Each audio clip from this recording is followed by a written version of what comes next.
Hello students, कैसे हैं आप लोग। उम्मीद करूंगा कि आप लोग बहुत अच्छे हैं। तो सीयूटी 2023 के रजिस्ट्रेशन फॉर्म्स की डेट है वो आउट हो गई है और रजिस्ट्रेशन फॉर्म्स आप लोगों के स्टार्ट हो गए हैं। अगर आप लोग रजिस्ट्रेशन फॉर्म फिलअप करना चाहते हो तो उससे पहले आप लोगों के पास ये इंपॉर्टेंट डॉक्यूमेंट्स होना बहुत जरूरी है। अगर इनमें से एक भी आपके पास डॉक्यूमेंट्स नहीं है तो हो सकता है आप लोगों की एप्लीकेशन फॉर्म को रिजेक्ट कर दिया जाए।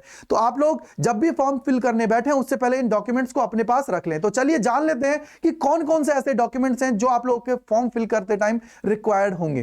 तो सबसे पहले हम लोग बात कर लेते हैं, उसके लिए मैंने यहां पे लिस्ट आप लोगों के लिए बना दी है जो इंपॉर्टेंट डॉक्यूमेंट्स हैं। तो नंबर 1 जो डॉक्यूमेंट्स में आता है और नंबर 1 जो इंपॉर्टेंट इसके अंदर है वो है मोबाइल नंबर। यार मोबाइल नंबर बहुत इंपॉर्टेंट है। ऐसा मैंने क्यों बोला, उसके पीछे का रीजन ये है कि जब भी आप लोग फॉर्म फिल करोगे उस टाइम पे जब आप लोग उसका रजिस्ट्रेशन कंप्लीट करते हो तो उस टाइम पे आप लोगों का एक ओटीपी आप लोगों के रजिस्टर्ड मोबाइल नंबर पे जाता है जो आप लोगों ने उसके अंदर फिलअप किया है।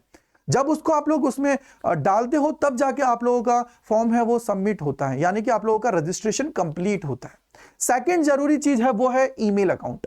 आप लोगों के पास एक ईमेल अकाउंट होना बहुत जरूरी है, क्योंकि ईमेल पे जैसे ही आप लोगों ने फॉर्म को फिल कर दिया, फिल करने के बाद में एक ओटीपी जाता है आपके जो रजिस्टर्ड ईमेल एड्रेस है उसके ऊपर, और उसको जब सबमिट करोगे देन आप लोग फी पेमेंट के ऑप्शन की तरफ जा पाओगे। अगर ये इनमें से दोनों में से एक भी चीज आपके पास नहीं है तो आप लोग उस फॉर्म को फिल नहीं कर पाओगे। तो आप लोग इसका पहले से ही बंदोबस्त कर लीजिए।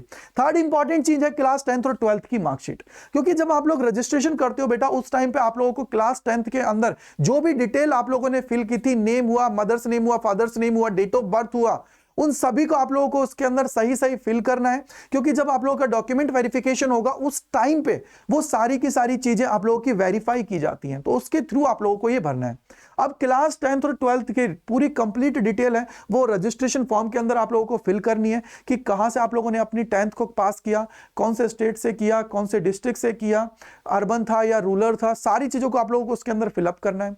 अगर आप लोग क्लास 12th के अंदर हो अभी तो आप लोग उसके अंदर अपीयर्ड लिख के उसके अंदर अपनी जो पासिंग ईयर है वो आप लोग मेंशन कर दीजिए, और कौन सी स्कूल से कर रहे हो, कौन से बोर्ड से दे रहे हो, क्या आप लोगों का रोल नंबर है उसको आप वहां पे फिल कर दीजिए। देन आप लोग आगे प्रोसीड कर पाओगे।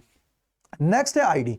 आईडी बहुत इंपॉर्टेंट रोल है इसके अंदर। तो आईडी के अंदर आप लोगों का वोटर आईडी भी हो सकता है, आधार कार्ड हो सकता है, पैन कार्ड, स्कूल आईडी, ये भी आप लोगों की वैलिड है। तो आप लोग जब रजिस्टर्ड कर रहे हो उस समय आप लोगों को एक आइडेंटिफिकेशन के लिए आप लोगों की आईडी का नंबर उसके अंदर डालना पड़ता है। जब आप लोग पेपर देने जाओगे तो हो सकता है इन्विजिलेटर आप लोगों का वो चेक कर ले, तो आप लोग अपने पास उसको रखिएगा।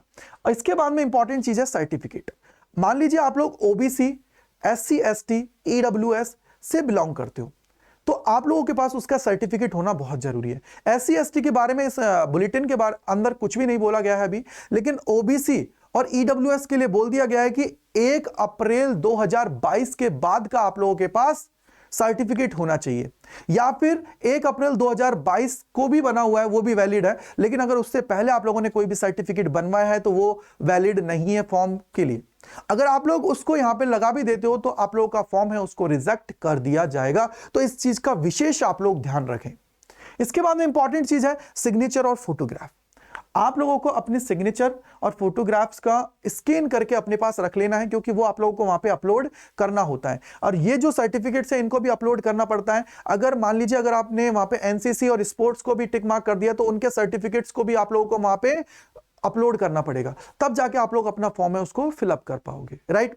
अब हम लोग देख लेते हैं कि सर ये जो हमारे फोटोग्राफ्स हैं, सर्टिफिकेट हैं और ये जो हमारा साइन है ये कितनी केबी के अंदर होना चाहिए, यानी कि इसकी फाइल की साइज कितनी होनी चाहिए मैक्सिमम। चलिए उसको हम लोग देख लेते हैं। तो इसके अंदर आप लोग जो ये अपलोड करोगे इमेज और पीडीएफ, उसके लिए ये बहुत इंपॉर्टेंट इंस्ट्रक्शंस हैं, इनको आप लोगों को फॉलो करना बहुत जरूरी है।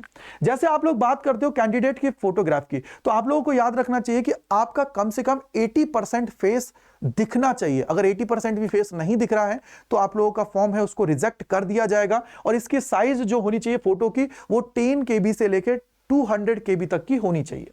सेकेंड इंपॉर्टेंट डॉक्यूमेंट है वो है आप लोगों का कैंडिडेट सिग्नेचर, JPG फॉर्म में आप लोगों का होना चाहिए, और इसकी जो रेंज है वो 4 KB से लेकर 30 KB के बीच में होना चाहिए। ये आप लोगों को विशेष ध्यान रखना है। अब बारी आती है सर्टिफिकेट्स की। तो कैटेगरी सर्टिफिकेट है वो आपका 50 KB से लेकर 300 KB के बीच में होना चाहिए। साथ ही आप लोग अगर बीपीएल से हो तो वो आप लोग, अगर आपने यस किया है, याद रखना यस, वहां पे जब फॉर्म फिल करते हो तो उस टाइम पे यस और नो का ऑप्शन आता है। अगर आपने यस किया है तो इन सर्टिफिकेट को आप लोगों को लगाना पड़ेगा। अगर आप लोगों ने नो किया है तो ये सर्टिफिकेट की रिक्वायरमेंट नहीं होगी। अगर आप लोग ओबीसी और ईडब्ल्यूएस एससी एसटी कैंडिडेट हैं तो आप लोगों को अपना कैटेगरी सर्टिफिकेट है वो आप लोगों को लगाना जरूरी है। यानी कि सर यहां पे कहीं कोई बात नहीं की गई है गैप सर्टिफिकेट की, तो गैप सर्टिफिकेट कोई कंपलसरी आप लोगों के लिए नहीं है। आई होप कि आप लोगों को सारी चीजें समझ में आ गई होंगी और ये जो इंपॉर्टेंट डॉक्यूमेंट्स हैं जब आप लोग फॉर्म फिल करोगे उस टाइम पे आप लोगों के पास होंगे। तो इसी प्रकार की अपडेट्स के लिए जुड़े रहिए अड्डा 24/7 सीयूटी चैनल पर। मैं गजेंद्र शर्मा तहे दिल से आप लोगों का शुक्रिया अदा करता हूं। Thank you and bye bye to all.